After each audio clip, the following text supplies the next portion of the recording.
Baruch atah Adonai, Eloheinu melech haolam, asher kiddushanu b'mitzvotav v'tzivanu l'asuk b'divrei Torah.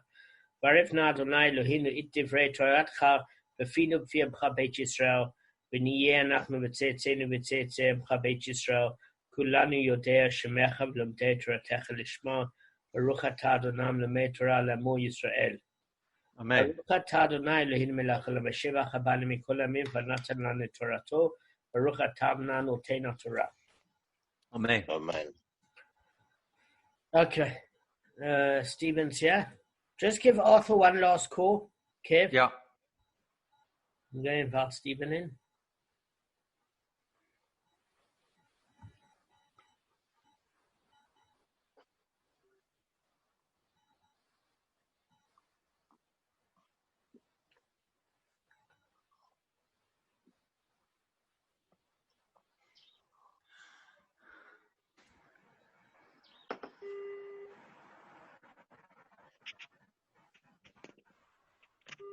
Are you, Steve?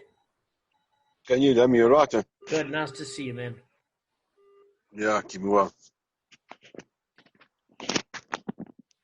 Which shul did you daven at? Me, Yeah, Chabado and then also Mer Savoia. nice. Yeah, it's near yourself. No, I'm still in quarantine, but Oh, okay. As you do from home, man. yeah. I'm just trying to think. You can't get Arthur on, hey? No, didn't answer again. It just went. Didn't even go to voicemails. So let's just go on. I just want to discuss one or two ideas in terms of Yom Kippur. So there's Rabbi Chaviv Dinesh, who's actually. I said to you, Esteban, Moshe, sorry. Sorry? Moshe, sorry, was very sense. Yeah. No problem. No problem. All right, I'm just muting everybody. If you have any questions, you'll just ask. So basically, we learn in Sefer Mishleh, which is Proverbs, the parables of Shlomo, the son of David, the king of Israel, to know Chokhmah and Musa, to understand sayings of wisdom. That's in the first chapter and the second verse. So the commentaries basically differentiate between Chokhmah and Musa by explaining that Chokhmah is the knowledge to distinguish between what is and what is not permitted. And Musa is meant as a tool to help bring those ideas into action. And it brings us up in Sharei Teshuvah in chapter 3, verse 3, on the Meiri and Mishleh also. So in a previous article, he explained that without knowledge of the relevant halachot, learning Musa is not going to be enough to help you do the right thing. Because even if you almost inspired to do it, if you don't know what to do, it's not going to help you. So you can learn all the Musa literature about how horrible it is to speak Lashon Hara, but without the knowledge of what constitutes Lashon Hara, what amount is allowed or what circumstances it's allowed. So, for example, if somebody's about to get into a bad business deal with somebody that you know has a charlatan, what can you say, what can't you say, etc. Doesn't matter how much Musa you learn, you still don't know the parameters of the halacha. So that's what Chazal mean, that without wisdom there is no fear of heaven. So this is in Pirkei Avot, Ethics of Our Father, chapter 3, verse 23. However, Chazal also tell us that without fear of heaven there's no wisdom, which means it's alluding to it quite literally, but figuratively, that when you have the understanding of the halacha, it's just as every government has a ruling body of enforcers of law. Halacha is the law, and Musa is its enforcer. So this was brought in Alai Shor, and there are many things that we hold to be true intellectually, but without Musa, we don't live by them practically. The reason being is our emotions and our intellect live quite far apart, and we need to merge the two to where our intellect actually governs our emotions, not our emotions governs our intellect. But without the emotional energy, so if you look at the word emotion, the word in emotion is the word motion, which means movement. And without that sort of emotion, there's no movement that will get us to be passionate enough to do the right thing. So intellect alone is nice, but we have to be driven by desire for something. If you have a desire to do something, and it's not just something that's flouted against your will, the amount of passion and dedication and discernment that you're going to put to your practical halacha is going to be non-comparable. So obviously, even though we know that talking to God during tefillah and that prayers during Yom Kippur can change decrees, it still can be difficult to come to shul on time and pray with the proper concentration, especially since you're almost commanded this is the time that you're meant to pray. So how are you meant to induce those sort of feelings automatically or that sort of reverence? So the thing of it is, firstly, it takes practice. If people come to Yom Shul once a year on Yom Kippur, that is important because it's better than them not coming. But like anything, like a musical instrument, if you practice once a year, it's going to sound like a cat being tortured on a violin. So the amount of practice that one has to get you into the emotional space as well as the linguistical fluidity is very important. Your life is a matter of daily habits. And, often you look at, there's this Catholic concept at the end of your life as having these last rites, which means at the end of the life, you ask God, in a certain way for forgiveness. And while we have a vidui at our end of our life to confess some of the things we've done wrong, you can't, after 50 years or 70 years, turn around to Hashem and say, listen, I hope all's forgiven. I didn't mean any harm. Because at the end of the day, a relationship is built on spending time with a person day in and day out and investing that time. That's the difference between a quality relationship and getting forgiveness where the person says, yeah, all right, I forgive you. They forgive you, but there's no relationship. So that sort of daily effort that you guys have been putting in your davening culminates in terms of Yom Kippur being far more meaningful. So I just wanted to obviously end on that note and just wish you a good Yom Kippur before we get started. And I just want to hit a couple of the concepts of this particular daf. We're starting with one or two concepts on the end of the 17th daf before we hit the 18th daf. And the reason being is that some of the concepts start there. Now, I've had to make a couple of decisions when giving over this daf. There are different layers that are transpiring at the same time because one of the issues with this daf is that some of the issues are not resolved in total. What I mean they're not resolved is that before they've resolved an issue, they're bringing up a secondary layer of depth and a tertiary layer of depth, etc. So what we're going to do is we're going to tackle the issues at a separate basis and try and see if we can come to some sort of understanding of each concept before we put it together. And hopefully we can make it as simple and practical as possible with the 18th daf. So it's almost like on the 18th daf, it's asking us to do an engineering project of constructing a house and explaining to us issues with plumbing and electrical and how they're coinciding and constructionary work. But the problem is if we don't know the first thing about plumbing, when you turn on the light, the shower's going to turn on. So we're going to have to tackle this in a bit of a different way. I'm going to share my notes. The cat has chosen the most auspicious time to put its body by my mouse. That's not what the mouse is for. I'm trying to tell the cat. So the first thing I want to do is just share my screen, guys, and see if we can go from there. Just hang on a second.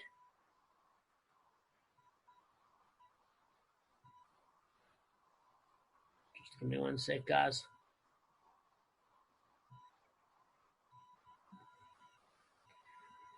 All right. Now,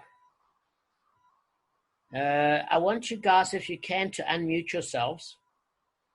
Kevin, Gavin, if Stephen's still driving, he can leave himself muted until obviously he gets to his location. Can you two guys just talk to me a sec?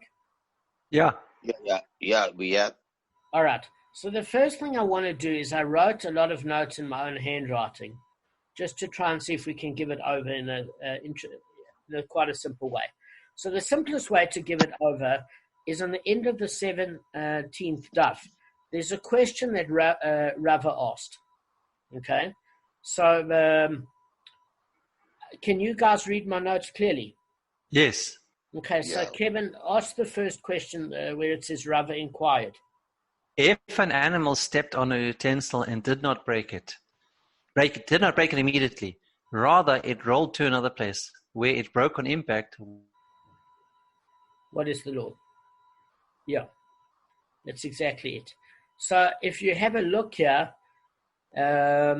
Rava's key concept here is the word immediately. Do I that breaks the utensil and... I can't hear you, Kev. You break it. Okay, let me start again. Okay. Immediately, yes. That's why you wrote it in Yeah, so just start again. The utensil. Do I follow the start of the... Sorry. Continue. Okay, let me start to ask a question again. Okay. Please. Rava inquired, if an animal stepped on a utensil and did not break it immediately, rather it rolled to another place where it broke on impact, what is the law? Answer. Okay, there's two answers. So there are 2 points of view. So that's exactly it. So in other words, the key concept is here, we're learning a different concept of troros. So the classic case of troros is when a horse picks up pebbles from under its feet in the private domain and breaks somebody's window, and then you'd have to replace that with half the payment damages. That's the law from Moshe at Har Sinai. Now we're going to extrapolate a concept that's a little bit deeper. We're discussing a case of a utensil that if an animal stepped on it, but he clubbed it at an angle, not where it shattered, but it was a round, what do you say, a round pot. You know, they used to make ceramic pots in those days, like a poikikos, pot. And as the animal stepped on it, it rolled and then spun and then smashed against the wall. So what we want to know is what's the law. The reality is the key concept immediately is what's going to give it up. Because there's 2 ways to look at it. So do I follow the start of the process that breaks the utensil? This is what Rav is asking. And is it thus the animal's body that has broken the utensil directly? Okay, so that's the first thing. Is it what starts the process? Or the second option is perhaps I follow the actual breaking of the utensil, and it's thus a case of troros, halacha lemoshe misinai. So it's got 2 sort of implications. It's got a conceptual implication, and that conceptual implication is going to have a halachic implication. Because we don't know how to judge this particular case. That's what Rav is saying. Is that if you want to say it smashed immediately, that's a clear case of it being muad from the onset. Why? Because the animal, upon impact, shattered the vessel. This is a case where, upon impact, it set the vessel into motion and it smashed against the wall. So is it a case of that the start of the process, or is it that when the actual vessel breaks? In other words, Gavin, this is the point that you have to read. Yeah, I'm not sure if I can, because I don't have my new glasses. Okay, so Kevin, I can read it. You can. Okay. Rather than Kevin read it, yeah. I'm not, it's a bit blurry, sorry. Okay. Rava's another question with the same question. Well, continuing. It's the same question, but it's just putting it in a more succinct way. So Rava continues in the same vein and states, at what point do we view the utensil as broken? Correct. The starting point is option A, the catalyst, the point at which the chain of events started to set in motion the breakage. Correct. And B, the actual breakage. We only consider the utensil broken time-wise when it actually breaks. Okay. The actual time it breaks, huh? Correct. So there are 2 halachic implications, and I'm going to give this to you before the reason. So the halachic implication is if it's broken at the starting point, meaning the immediate point at which the chain of events started, that's muad food damages. Why? Because it's only because then it's actually the animal's foot that did it. It might not have broken at that point, but it's the animal's foot that did it, because if the animal hadn't stood on it with its foot, then it wouldn't have started in motion. So that would be a classic case of regel. And for regel, you always muad, which is full damages. That's if you take the starting point, okay? But for option B, which we're going to get to the reasons now, the actual breakage time point, it's Soros. Why? Because if the animal didn't break it with the impact of her body, then it means that it's just like a stone that's set into motion by the animal, and the animal's direct bodily force never caused it. So too with Soros, it's the animal's force that put the stone into motion that damaged the vessel. Then it's a case of Soros, which is half damages. So this is the halachic implication. So it really does have a implication in terms of when you work out when the damage is caused. So if we take a look at the reason that the starting point is full damages, I just want you to read it, Kevin. Okay. Option A, starting point, muad, full damages. Okay. The reason for that is if the utensil is considered broken as soon as it is set into the motion. Chat. What's that? That culminates. That culminates with its breakage. Let me start again. If the vessel is considered broken as soon as it is set into the motion that culminates with its breakage, then it is considered halachically broken from the moment it is struck by the animal's foot. Thus, the animal's owner must pay full damages, since his animal has broken the utensil directly with her body. And in brackets, inverted. Okay. I put it in inverted commas because it's noticed as conceptually broken. In other words, it's considered broken, even though the object only breaks when it rolls across the floor and smashes against the wall. So it's considered broken when it's in motion, before it even actually physically, tangibly breaks. Correct. If we look at Rava's inquiry from the Gemara, he said it exactly like that. If an animal stepped on a utensil and it didn't break immediately, and it rolled to another place where it broke on impact, what is the law? So when we say that, we can see it didn't break immediately. So the question is, when is it considered broken? At what point? When it's when the catalyst of the animal's foot has set it into motion, then it's no different to muad, full damages. Or is it a case where only when it smashes against the wall after it rolled is it broken then? Which is soros, which is half damages. So that's the reason conceptually. Because if the utensil is considered broken as soon as it's set into motion, and that culminates with its breakage, then it's actually considered halachically broken from the moment it's struck by the animal's foot. So then the animal's owner must pay full damages, since the animal actually has set in process the motion of the utensil being smashed with the body. It might have broken later, but that's the reality. Now, we're going to see the reason for option B. So to judge it at the actual breaking time point, in other words, it's sororos half damages. So just read the reason, Kev. Oh, how's it? We started the share, eh? Damon, sorry, Arthur's on the phone. Can you join? Join the share, okay. So Arthur's going to join. Okay, sorry.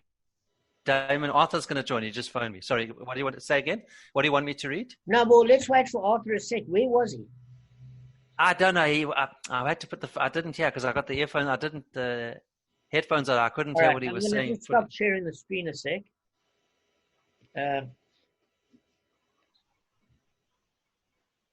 Stephen, you there? Yeah. I think we send maybe a new link and then just join the two because, no, I think we've got more time. I have no idea. No, Arthur's in. I'll let him in.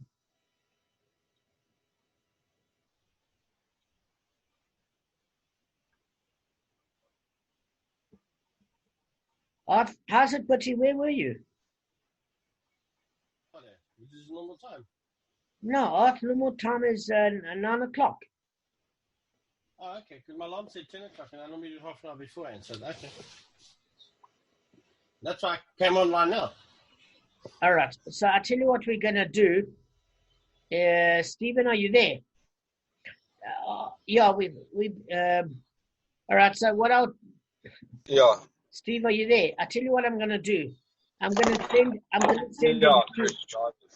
to send a new link because the time's flying, and I'm going to join this with the last one. Is that okay with you guys? Quickly, Yeah, I'll send a new link. Kev, is it all right with you? Sure. All right. Just give me 2 minutes for it to convert. I just want to make a quick call here also. Yes, let's do it in 4 minutes. 4 minutes. Yeah, Okay. So, Art, while you were away, what we're doing with this DAF is we're breaking it up into conceptual components before we read it. And then each of the issues that are going to be covered separately. Because there's two things going on. There's an overlying story and the concepts behind the story. Okay. And the concepts are what happens when you've got different damages in play simultaneously, when you've got different factors in terms of the number of events, the time occurred, limited amount of liability and concessions. Then you're dealing with issues like a dio and a kol v'chomer, which is one is as a leniency law and one is coming to make a more stringency in the law. How do you apply it? We're learning with Right, Rishi and Tosfot.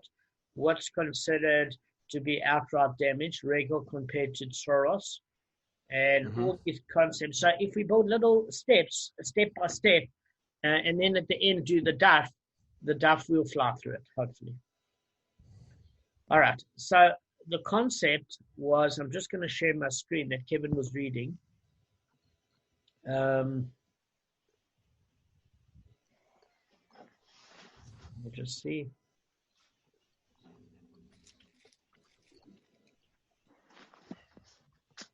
All right. So the first thing is, Arthur, just to catch up, Kevin read better than me.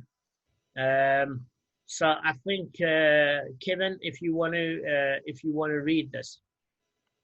Sure. No, my notes. Okay, let's start. Should we start again? Yeah. Rashi inquired, if an animal stepped on a utensil and did not break it immediately, rather it rolled to another place where it broke on impact, what is the law? So there's two answers here.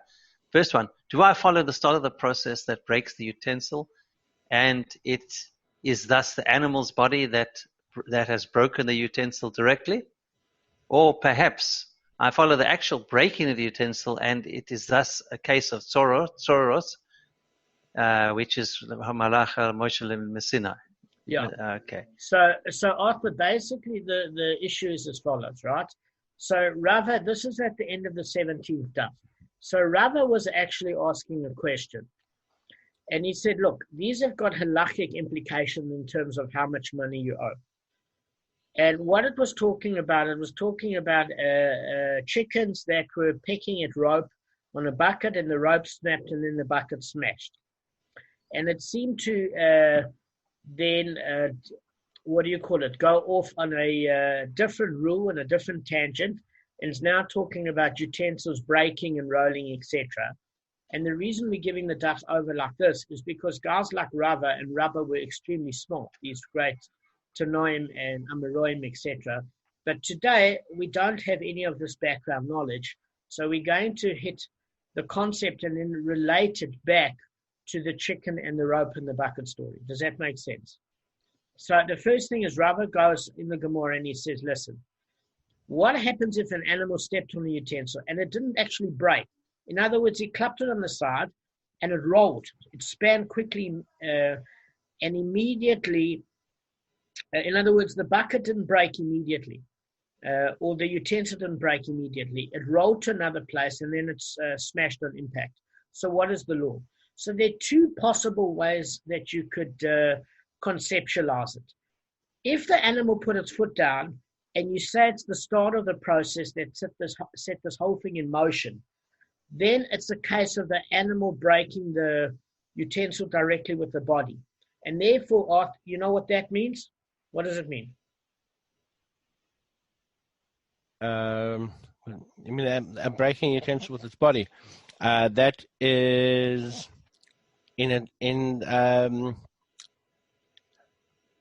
like you're talking about.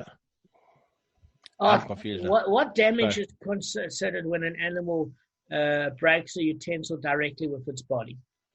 What's it called? Gone blank for a second. That's could be. An answer. Yeah, please do. Take the misery out of me. Is it muad? It's muad. Yeah, but for what damage?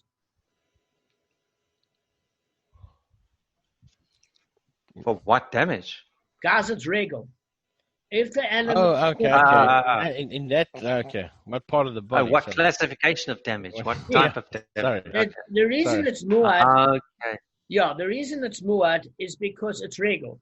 In other words, if I say it's the beginning of the process where the animal clapped down its foot, the utensil rolled and then smashed against the wall. But if I'm saying that if the animal clapped its foot down, this vessel wouldn't have spun and then smashed to another place after it rolled there, then, and I'm saying that it's the start of the process that caused this problem,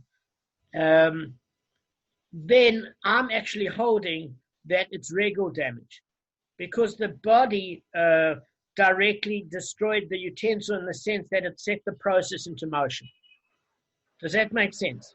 So then, if we're saying, do I follow the start of the process that breaks the utensil and it's thus the animal's body that has broken the utensil directly, then it's muad for regal. It's full damages for regal.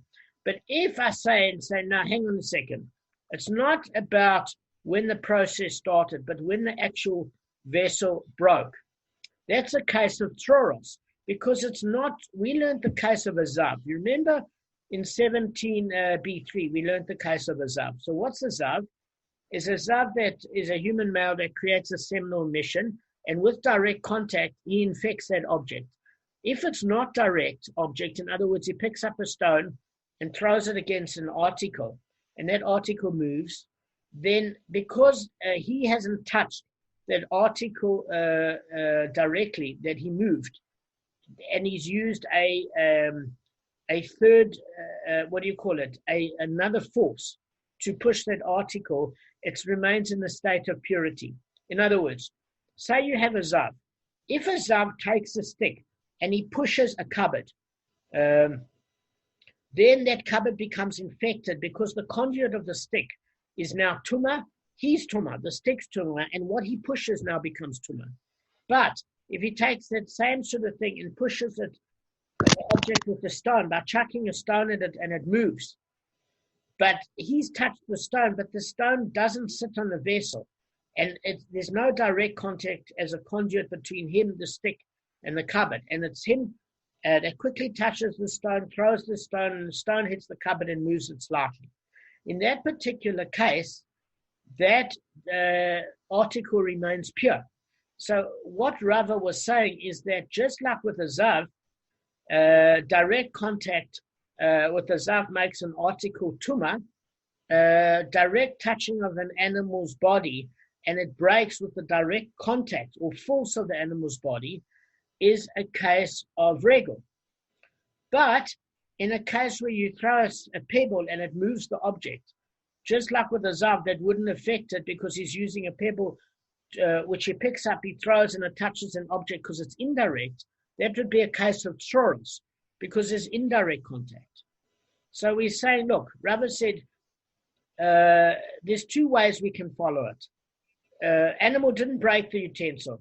It rolled to another place where it's not smashed. Do I follow the start of the process, or do I follow at the point at which it breaks? If I follow the point at which it breaks, that's troros. If I follow the start of the process, it's muad, full damages. So Rava's question is, at what point do we consider the utensil is broken? So Arthur, just read this. Starting point, option A. Okay, starting point, option A. The catalyst point at which the chain of events started to set in motion the breakage. Option B, actual breakage. We only consider the utensils broken, time-wise, when it actually breaks. Right, so this is the halachic implication. If we say it's the starting point, it's muad to full damages. Read the reason.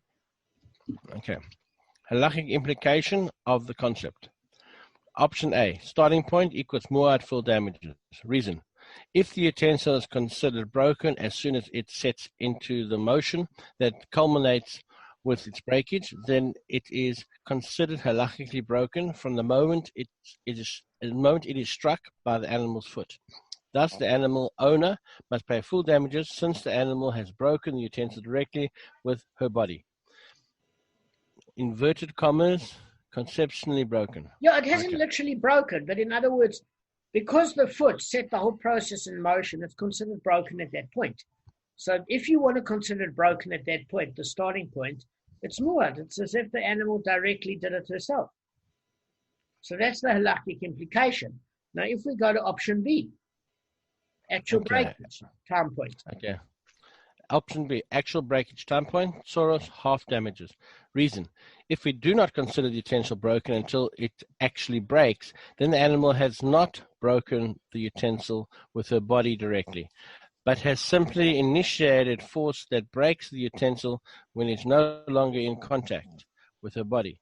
This case is then Soros, from which animal for which animal owner pays half damages. Right. Is that clear, the difference of how you can do these two things? Right. Now, Gavin, it's not that I'm excluding you, but it's difficult to read until you get your glasses. Yeah, I can't see properly. Sorry. Yeah. Okay. So now, according to Rabba, this is Rabba's teacher, the starting point is the damage. It's muad full payment. That's according to Rabba's teacher. It's clear. According to Rabba, he's not sure. But Rabba said it's the starting point because he said if the animal hadn't clapped it into motion, none of this would have happened. So let me just give you an example. I go and visit Arthur. I'm reading this in my own words.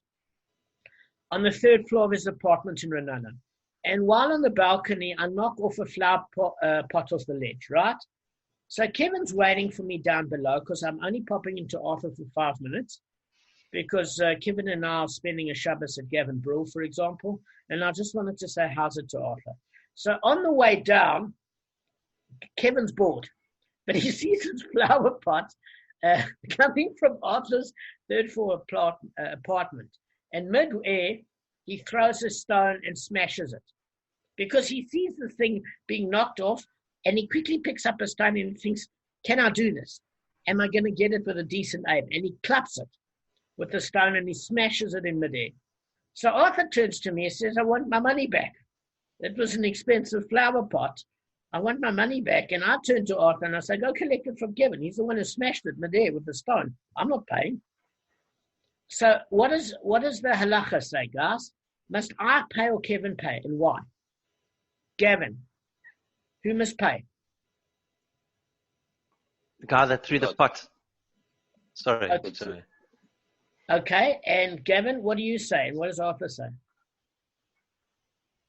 It depends how you look at it. No. If you look at Carry on. Yeah, let him. Carry on, sorry. Yeah. Sorry, I was. it depends how you look at it. If you look at it that's muad from the outset, when you push the plant, then you're guilty. If you look at it that it's that Kevin that it's not from the outset, it's from the end point, then it's Kevin because he's the one who broke it ultimately. So then what's its arise? Yeah, so this, according to Rabba, we would say it's a starting point. This would be an example. What is Rabba's not sure if it's a starting point or if it's a point of snap.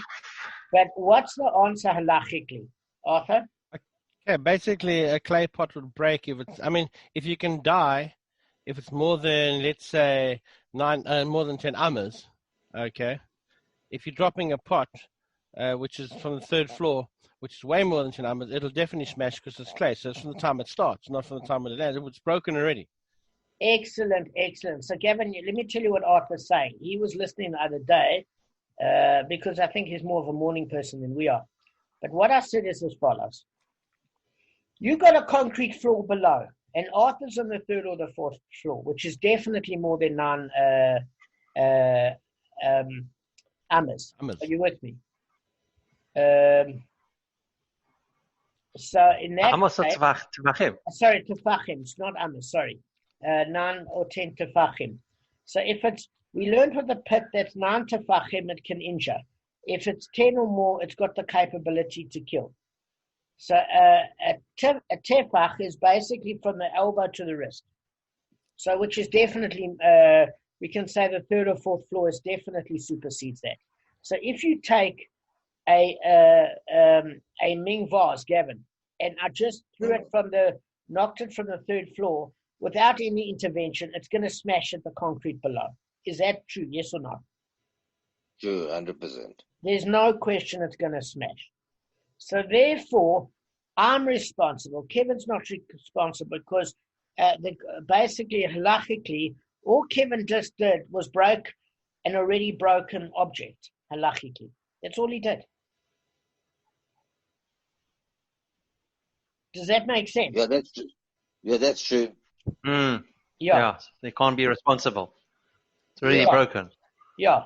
So Not the chayav. flower pot was legally considered broken from the moment I knocked it off the third floor, since it would inevitably break on impact.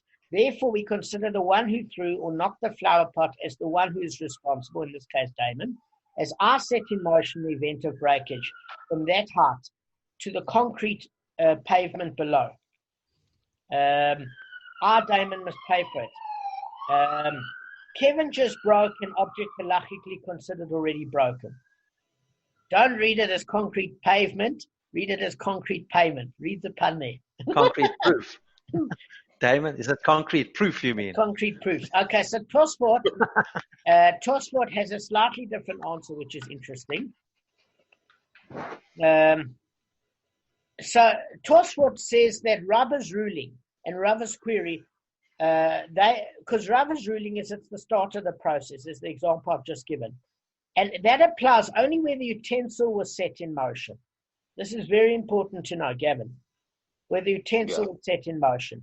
Because like the case of the Brisa and Arthur and Kevin and Damon's case from above, only the utensil do we consider it broken from the start of the process that ultimately breaks it. For example, if I had to drop a rock off Arthur's third floor balcony below, and it hit Arthur's flower pot, or maybe a bicycle in the ground, then the object utensil would not be considered broken or damaged until the rock hits the object. There are a few reasons. Firstly, ceramic is definitely going to break with that amount of gravity and weight and that distance and a concrete pavement, no question. In terms of the rock, maybe my aim sucks. Maybe I hit it at a strong point on the lid and the whole object doesn't break. Do you get what I'm saying? There are a myriad of factors that happen. So if Kevin decided to kick Arthur's flower pot when the stone was halfway in midair, then Kevin would be responsible for breaking the flower pot, not me. So even though the process of the breakage occurred from the point at which I dropped the rock. So Tosfot is actually discerning the difference between when the utensil was set in motion compared to when the rock is set in motion. Does that make sense, guys? And I'll tell you the reason why now. If we would consider the utensil broken from the rock, from the minute the rock was dropped or the stone was thrown, we would never have a case of tzoros, because the law of tzoros would never apply, nor the half payment leniency, as we would always deem the utensil to be broken as soon as the animal set the stone in motion. Do you understand, guys? If we say it's from the starting point, it's mu'at. It's mu'at because the animal's foot caused it. The animal's foot clapped this pot, rolled, and smashed against the wall. So if we talk about the beginning process, there would never be a case of tzoros. There's a case of tzoros now because it's the utensil that rolls. But if it was a rock that smashed off the horse's foot and hit the utensil, that is tzoros. Because if we only considered at the point at which it broke, that's not necessarily tzoros. It would, in other words, because if we considered it at the point where the animal sent it flying, we would see it almost as mu'at. Does that make sense? So Tosfot concludes that there's a conceptual difference between throwing a stone at a utensil compared with throwing the utensil itself.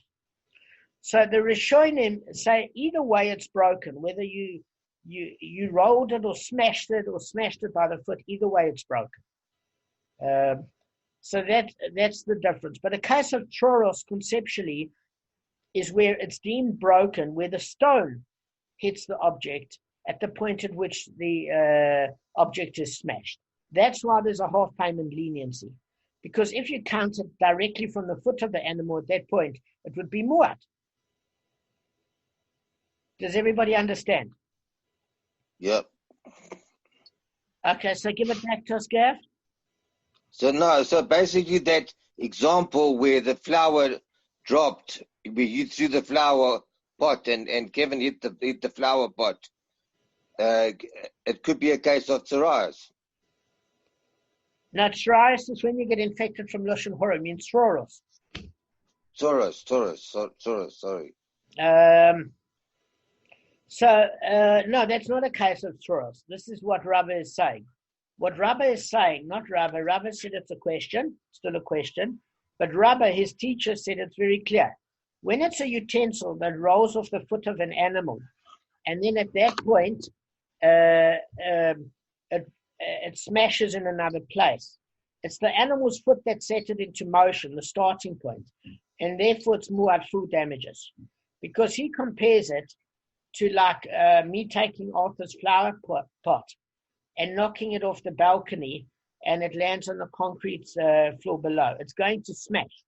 But if I hadn't knocked it off, it wouldn't have smashed. So in that case, it's not a case of psoros.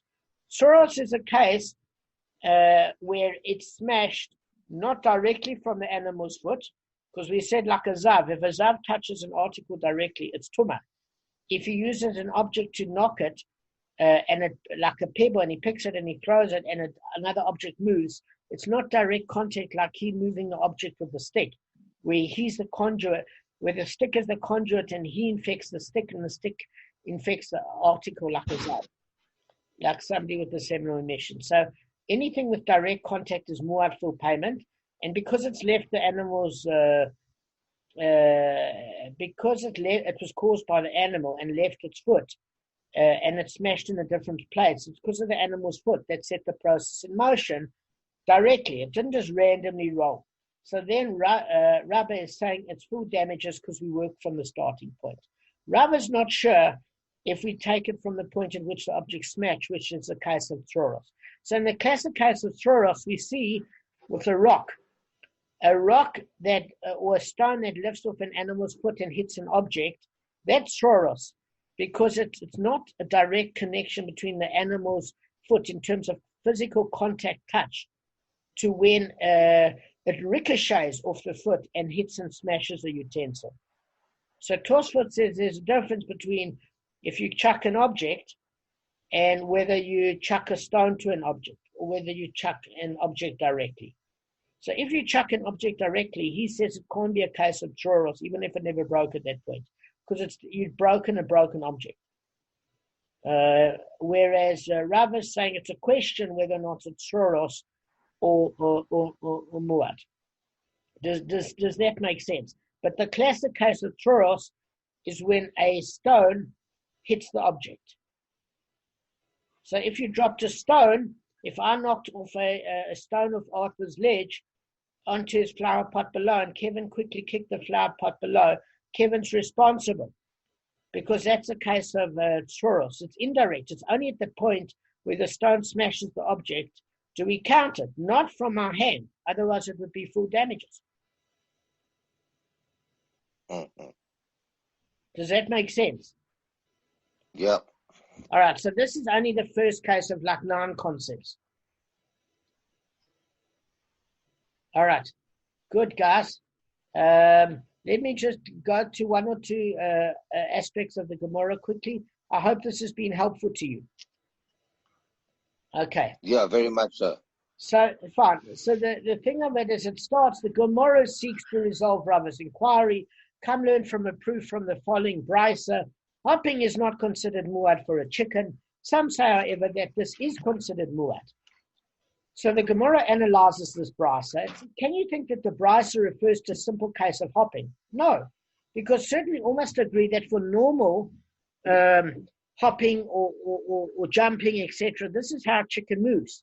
So obviously, if the chicken's foot directly claps an object and it smashes at that point, then at that particular case, in other words, the impact of its weight had to smash it at that point. That's classic case of muad. So it's normal for a chicken to hop. So rather must it not be that the brisa refers to where the chicken was hopping and sent the utensil flying when it shattered, when it struck the ground. So now we're saying, hang on a second. This is a slightly different case. This is where Rava's question comes in, is that the chicken's hopping in its normal way and it sent this utensil flying and then it shattered when it struck the ground. And the Tanaim of this brisa argue about the following. The Gemara wants to propose one master, some may say, holds that we follow the start of the process, whereas the other master, the Talmud Kamma, holds that we follow the actual breaking of the utensil. Accordingly, the point of which Rava inquires would in fact be a matter of Tanaic dispute. Does that make sense, guys? So we're now seeing a case where it could apply. This is in 17b5. Does that make sense? So it's not talking about a chicken that's hopping and sends a pebble smashing into a utensil. It says, what if it knocks a utensil flying and then it shattered when it struck the ground upon landing? So it uses this case of one master holds we follow the start of the process, whereas the other master, the Talmud Bavli, holds we follow the actual breaking of the utensil. Accordingly, the point about which Rav inquired would in fact be a matter of tonight dispute. So the Gemara replies, no. It might be that the brisa refers to where the chicken was hopping and sent pebbles flying into the utensil. So if it's a case where the chicken was hopping and sent pebbles flying into the utensil, it's a matter of dispute between Sumchus and the rabbis, and that the Tanaim of this brisa argue as well. So what is the discussion with Sumchus and the rabbis? Sumchus says in the classic case of Tzoros, you pay full damages, and the rabbis say there's a rule from Moshe, from Har Sinai, that there's a leniency that you pay half damages for Tzoros. And why do we need to know this from a law from Moshe, from Har Sinai? Is because by one's nature, one's force is just like a person damaging an object themselves. If I pick up a stone and throw it to your window, it doesn't matter if I throw a stone in your window or pick up a bat and hit it directly against your window. Does that make sense? Even with the ones direct and indirect, it's still my force. Or if I punch through your window, I have to replace it. So by all intents and purposes, for Tzororot, there should be full payment damages. But the rabbis learned from this law from Moshe, from Har Sinai, that there's a leniency and half payment damages occur. And Sumchus said, by all means, whether it's your force or the actual person themselves or their energy doing it, you're still liable for full damages. So the dispute between Sumchus and the rabbis comes back because it said that this argument in the brisa might be a case where the chicken was hopping and sent pebbles flying and not the utensil itself. Okay, so that's fine. Guys, we're going to end off on this note. We're going to look next time at another way that the Gemara seeks to solve Rava's inquiry. I hope this made sense to you. Yeah. Thank you. Thanks. Yeah. All right. I don't want to go on further. Does it all make sense before we go on? Yeah. Do you understand why we did it this way instead of the normal way? Yeah, it made more sense there. By the way, James, I was thinking about something. When you buy something new, okay, and then somebody breaks it, the reason you only pay half damages because it's second hand. It's not new anymore. Very cute, Arthur.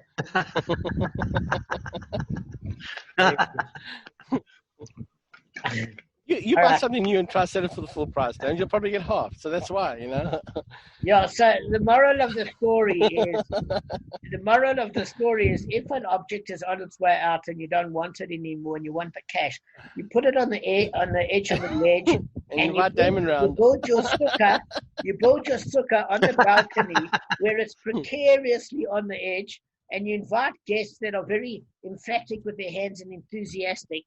And you put Ming vases there so you can pay for your rent for that month. They wouldn't be Exactly. able to tell a Ming vase from a Ming Ling. So they don't pay for the rent. There we go. That's how we do it. That's how we do it. Guys, It- lovely to see you. Have a good fast, Okay. eh? You too, guys. Cheers. Shema Chatima Toiva. You too, guys. Amen. Cheers.